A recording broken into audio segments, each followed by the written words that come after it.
معذوری کی تعریف کیا ہے اور معذوروں کے ساتھ حسن سلوک کس طرح کرنا چاہیے؟ نقشبندی صاحب یقیناً بڑا اہم موضوع ہے، اور معذوروں کے حوالے سے اگر کتاب و سنت کی تعلیمات کو دیکھا جائے تو بڑی واضح کلیئر وہاں پر اللہ اور رسول ہمیں تعلیمات سے مستفید ہونے کا موقع فراہم کیا ہے۔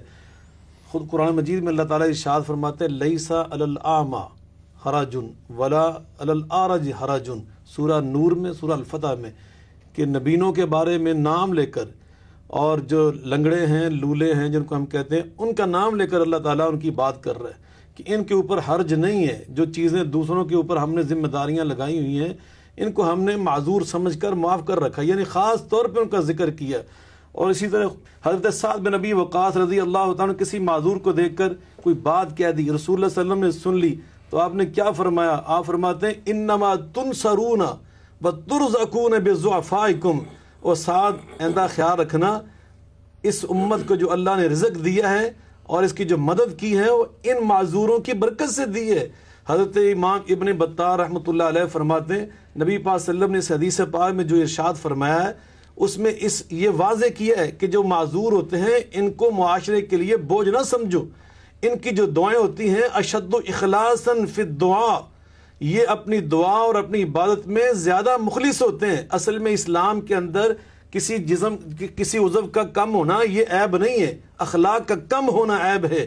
انسان اخلاق فَإِنَّا لَا تَعْمَى الْأَبْصَارُ وَلَكِنْ تَعْمَى الْقُلُوبُ الَّتِي فِي الصُّدُورِ، جو اندر سے اندھا ہے نا، جس کا دل اندھا ہے، اصل وہ ہے معذور، اصل وہ ہے عیب والا، جس کی ادھر سے آنکھیں اللہ تعالیٰ نے بطور آزمائش چھینی۔ جیسے نبی پاک نے فرمایا، اللہ تعالیٰ خود فرماتے ہیں کہ جب میں اپنے بندے کی آزمائش کرتا ہوں بِحَبِيبَتَيْ فَصَبَرَ عَوَّضْتُهُ مِنْهُمَا الْجَنَّةَ، اور وہ صبر کرتا جب میں نبینا بناتا ہوں تو میں اس کو جنت عطا فرما دیتا ہوں۔ تو اسلام میں عیب نبینا ہونا نہیں ہے، دل کا اندھا ہونا یہ عیب ہے۔ ماشاءاللہ۔ جی علامہ صاحب کیا فرمائیں، زکوٰۃ کس کو دی جا سکتی ہے؟ زکوٰۃ تو جیسے ابھی حضرت علامہ صاحب نے آغاز میں قرآن مجید کی آیہ مبارکہ کا کچھ حصہ تلاوت فرمایا کہ انما الصدقات للفقراء والمساکین والعاملین علیہ، وہ 8 مصارف اللہ تعالیٰ نے اس میں بیان فرمایا۔ تو ان مصارف کی روح سے کوئی بھی معذور اگر ان 8 میں کسی زمرے میں آتا ہے تو اس کو زکوٰۃ دی جا سکتی ہے۔ اور بعض معذور الحمدللہ جیسے انہوں نے ابھی ارشاد فرمایا کہ بہت سارے آج کے پاکستان میں بھی الحمدللہ ثم الحمدللہ بہت ساری ہم بڑی یونیورسٹیز میں دیکھتے ہیں کہ وہ کسی شعبے کے ڈین ہوتے ہیں، ہیڈ ہوتے ہیں، اور ہوتے ہیں وہ معذور ہیں۔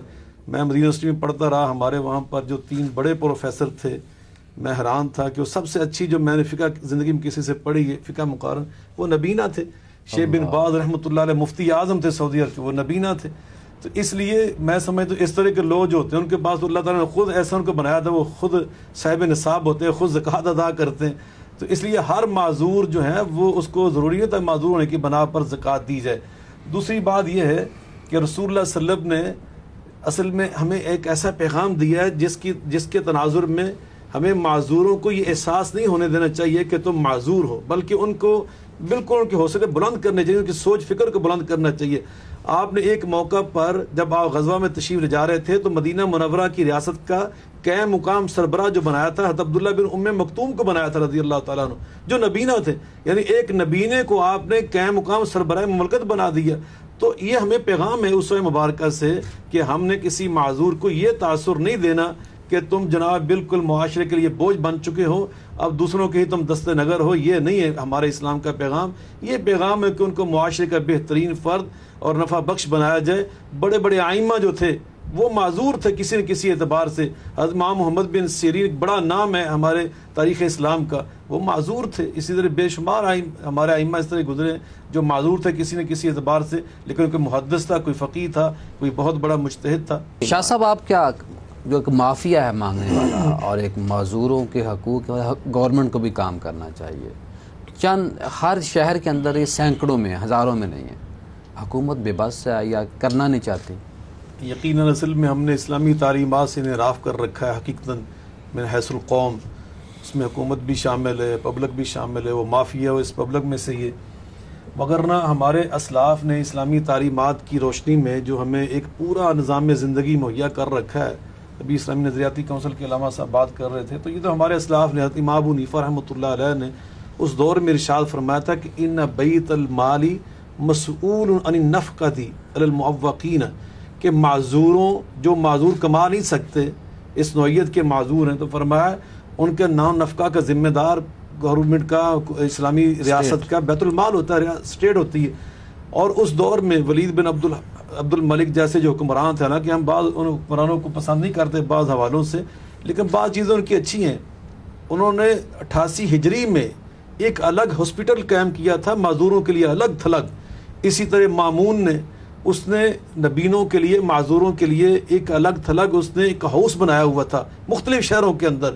تو علی حاضر القیاس ہمارے اسلاف نے، ہمارے مسلمانوں نے ان کے لیے بڑی اہتمام کیا تھا بحیثیت ریاست، بحیثیت حکومت۔ یقیناً آج حکومت کی یہ ذمہ داری ہے کہ ان معذوروں کی فروغ بہبود کے لیے اپنے فرائض انجام دیں، اپنی ذمہ داریوں کو ادا کریں۔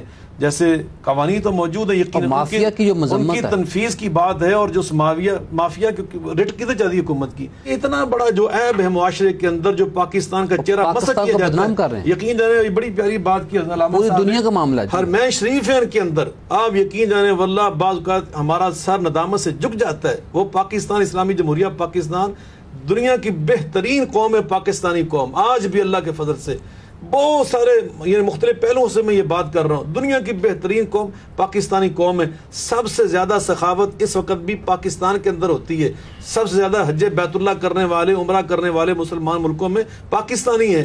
اور ابھی عید الاضحیٰ کے موقع پر سب سے زیادہ اللہ کی راہ میں قربانیاں جس ملک میں پیش کی گئی وہ پاکستان تھا۔ لیکن اگر ہم تھوڑا سا اس قوم کو اس کے لیے تربیت کا ایک پہلو نکالیں، اور میں یہ سمجھتا ہوں الناس والا دین ملوک، حکمرانوں کی بڑی ذمہ داریاں ہوتی ہیں، ان کے طرز عمل کو دیکھ کر پبلک چلتی ہے۔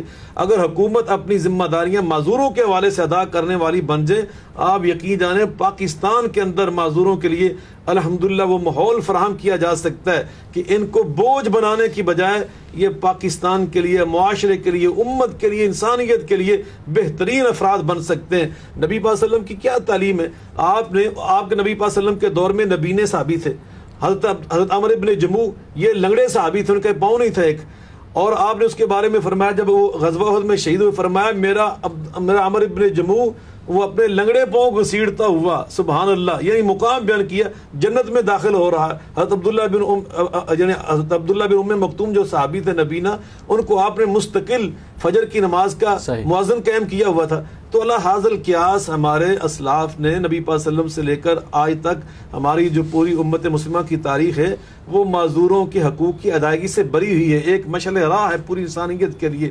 اللہ تعالی ہمیں اس پہ عمل کی توفیق عطا فرمائے۔